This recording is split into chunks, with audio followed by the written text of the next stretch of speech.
some of the rhetoric I've seen from so-called minorities are actually kind of racist, to be honest.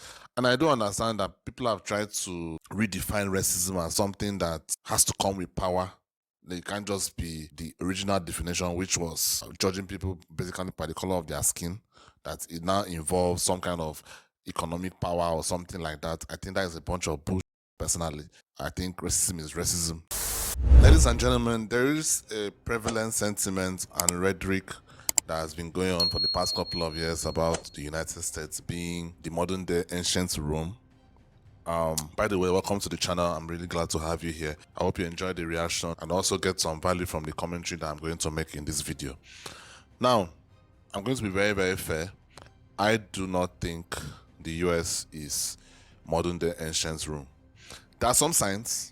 There are definitely some signs, some that can definitely not be mentioned in this video, else risk demonetization or even an outright cancelling. However, I do not think those issues are that big to a point where it could lead to a crash of a civilization. Now, and I may be sounding very naive here. There's some part of me that feels like this could be the case, that the US is showing signs of being the modern day ancient Rome.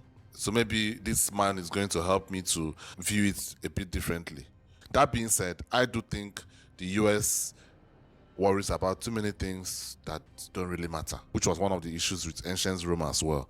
Anyway, guys, help me out and hit that thumbs up if you love this video, and if you love this reaction, I'll really appreciate it. Let's get right into it. Everybody looks at America and say, are we Rome?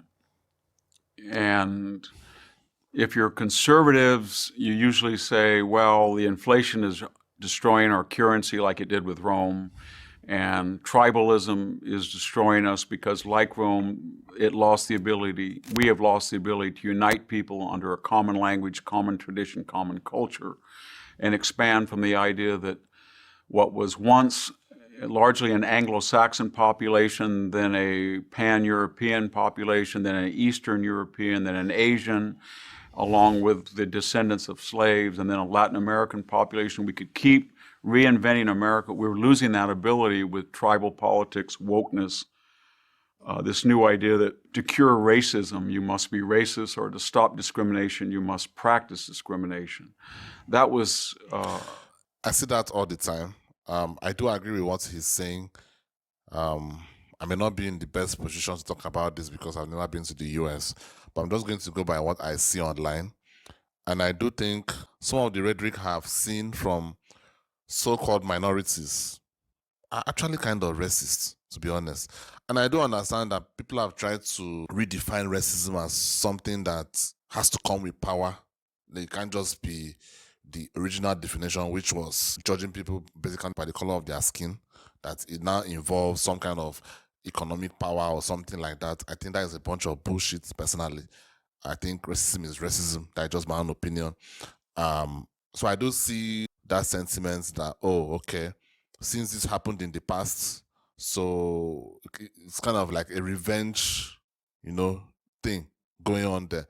And I personally think that is counterproductive, because if you raise the young children coming up right now, if you raise them in a way that they'll start thinking that they're inherently guilty of racism when they may not be racists just because of the color of their skin, you are raising a bunch of future extremists, to be honest with you. I think so. That's just my opinion, because if I were growing up in a situation where I'm being blamed for everything on the face of the earth is my fault because of what my forefathers may have done, I'm going to grow some hate, to be honest with you. I'm going to grow some hate. It's natural human nature. There's something called siege mentality.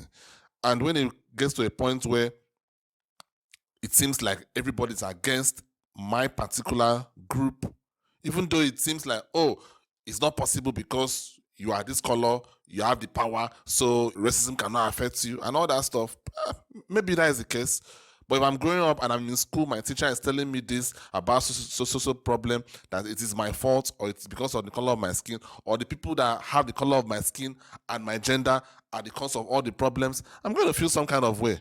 And it's not going to be very, very hard for me to be indoctrinated into something that may be disastrous to society in terms of like becoming extremists.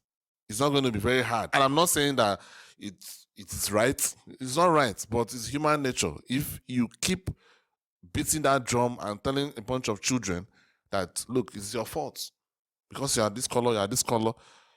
I don't know what the future holds. I do think multicultural societies will always have an issue. I do think so. Homogeneous societies already have issues. So definitely multicultural societies will have issues. Homogeneous societies, like in my country, we are all same race, same whatever. But we are so divided when it comes to tribalism. So I've always felt that discrimination, prejudice is not a white person thing. It's a human thing. Every human being, if given the chance, will always try to relate with his, with his similar kind. I don't know whether I'm making any sense. So I don't think it's wise to try to correct past racism with future racism. I actually saw some scholar, a black scholar, who wrote a book that actually stated that to solve past racism is future racism. Like when I read that story, I was like, what? Is this guy serious? But this guy apparently won some award for a great book that he wrote. So I don't know. Maybe I'm wrong. Maybe I don't know what I'm talking about. And I'm open to correction down in the comments. Maybe I'm ignorant. Maybe because I'm not in the US, so I don't really understand it. But it's always very interesting to learn all this. Racism, you must be racist, or to stop discrimination, you must practice discrimination. That was a symptom of Roman decline along with inflation. Another idea was that we're dealing with is very similar to Rome, is that once you have a Republican government, you forget that there were certain conditions that created it. There was a certain familiar place, there were certain familiar boundaries, there were certain familiar affinities. And when you expand that to Gaul, Hispania, Britannia, Germanic, parts of southern Germania, Dalmatia, Arabia, Judea, then you have to say to yourself, the Italian paradigm will work all over the world for people who don't speak Italian, have never been to Italy, will never go to Italy, but the mindset will be the same. And it works if you work at it. If you teach people Latin all the time and you make sure that all the architecture at Leptis Magna in Libya or in Iraq looks like it does in Italy, or everybody's on the same page with Roman law. But when you don't do that, and you say that that's unfair, or who you to put your values on other people, then it doesn't work. And so when we look at Rome, and I should say that there, scholars have noticed there's over 220 official published explanation for why Rome fell. But when we do look at Rome, I think you can see some affinities we all agree on. That the dollar is worth less and less each year. As an African, I don't feel that way. The more dollar I earn, the better for me, to be honest with you. Anyway, that is the byproduct of my country's terrible currency, not because the dollar is great or anything. So I'm just that was a joke. I'm not trying to make you guys issues, Americans watching this, to sound like it's not important. I don't understand when your currency is kind of shit. I don't understand that because my country's currency is everlastingly shit. And we are printing money not on the basis of increased population and productivity, but just to print it. And that's a means of radical redistribution. Yeah. That the debt that we're leaving to our children, each generation gets larger and larger. That people increasingly do not look like each other, which is okay, but increasingly they say to themselves that how I look is essential to who I am, and it's not incidental. And that's a pathway to destruction, as Rome learned with its own problems with tribalism. And then finally, I think this is very important, a nation has to have civic education. They have to know what the Constitution is, they have to know what the First Amendment is, they have to know what the Second Amendment is, they have to have some idea who the people were that died at Shiloh, what Okinawa was about, who died on a B-17 and why, who Andrew Jackson was, who Lincoln was, who Harriet Tubman was. We seem to know a lot about Harriet Tubman, but nobody knows who William Tecumseh Sherman was. So if you don't have models of your past, then you're not going to have any connection with it, and you're going to forget it, and you're going to make up. I mean, this statement actually, I was seeing these comments by a presidential candidate in the Republican, Vivek Ramaswamy, I think that is his name.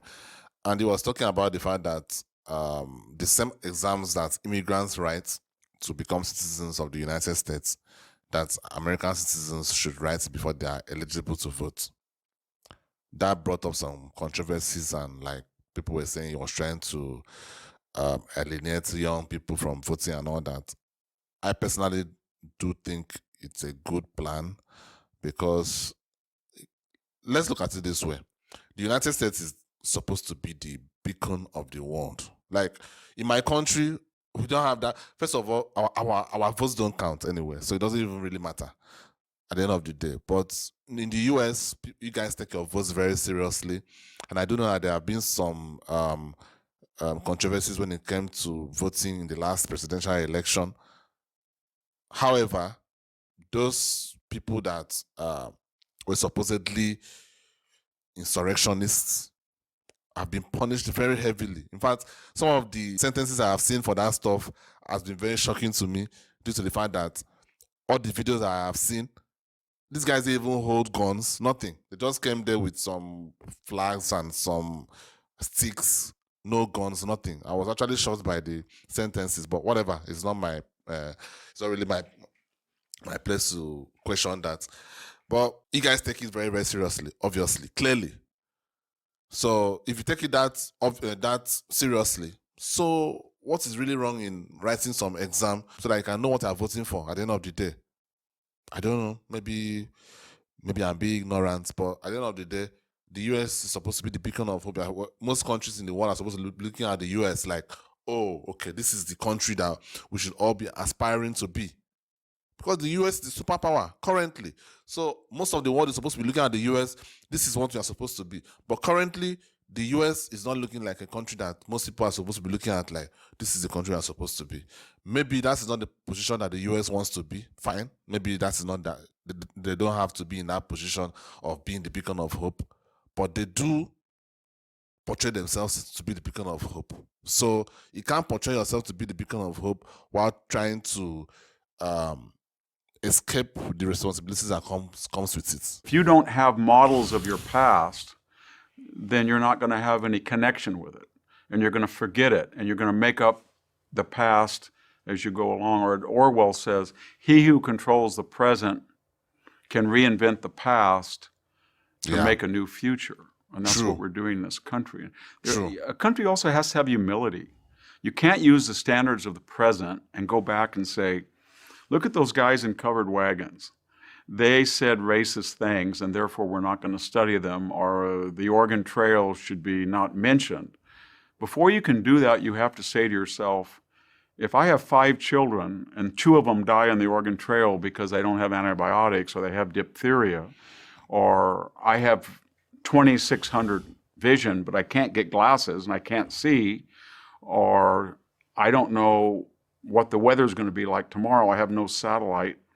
Or if I want a family of 5, my wife at 15 is going to have to be pregnant about 15 times because I know 5 births are not going to come to full term. Another 3 or 4, the child is going to be lost during childbirth. Another 2 or 3 are going to die from childhood diseases.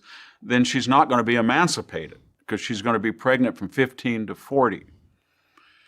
And I'm not going to have any leisure time because I'm going to be trying to homestead a farm from 6 in the morning. But we've forgotten all that. So we have all these leisured creatures in the university that says, I judge this person racist, this person is sexist, this luminary is no good because they don't fit my standards of iPhones and vacuum cleaners and jet travel. And it's absolutely absurd. They have no idea, this generation, what the future is going to say to us. They could very well say, you and your scientific arrogance allowed 1 million fetuses that were viable children to be aborted in a single year. They may say that. Or they may say, wow, you guys went back to try. Very, very, very true. Very, very, very true. Most of the modern people in the West always like to act sanctimonious about things that happened in the past. If you have watched my channel for some time, you know I do not judge past people. I do understand that things that happened in the past, that was the standard. Yeah, right now in the current world, it looks terrible, but that was the standard. So these people that act sanctimonious and act like they are this good set of people, this especially the Gen Z generation, you, I wouldn't be surprised in the next 50 years, people in that generation will be looking at you like a bunch of idiots. Yeah, it's very, very possible. So you can sit down here and act like you are sanctimonious, but let's see how it goes. When you get older and people will be calling you, how you talk about boomers, the way you'll be talking about the Gen Zs. Let's see how that goes. I'll probably be dead by then anyway. Tribalism and started picking and choosing jobs and admissions by the color of people's skin. How reactionary was that? Every generation's got to be humble. Wow. This was a very, very insightful video. And I probably talked a bit too much in this video because someone may look at me and look at who I am and assume that I have no right to be talking about all these things about the United States. And that is fair. That is very, very fair. And I should have probably just shut up throughout this video if we are being honest. Because all these things I'm saying, I'm just saying from my heart and from my brain. Maybe I'm wrong. Probably I'm wrong. Probably. So you guys can help me down in the comments and tell me what you think. Maybe I'm saying a bunch of rubbish. And I do know that there are people, because the US is so divided, there are people that will probably agree that what I'm saying is great, that I'm actually making sense. And there are people that are going to listen to me and say I'm just some brainwashed idiots from Africa, and all that stuff. So whatever your opinion is, let me know that in the comments, and I'm fine with it. At the end of the day, I tried to be as fair as possible, and I hope I sounded as fair as possible. Maybe when I'm editing the video, I'll find out that I wasn't fair, but I don't know. Maybe I don't know. Whatever. Anyhow it is, let me know what you think down in the comments. I'll see you on the next one. Thank you for watching. I'm really glad to have you guys watching me. Some guy in Africa. That particular situation still seems very surreal to me at the end of the day. So I'm really, really grateful at the end of the day. Thank you guys for watching. I'll see you on the next one. Peace.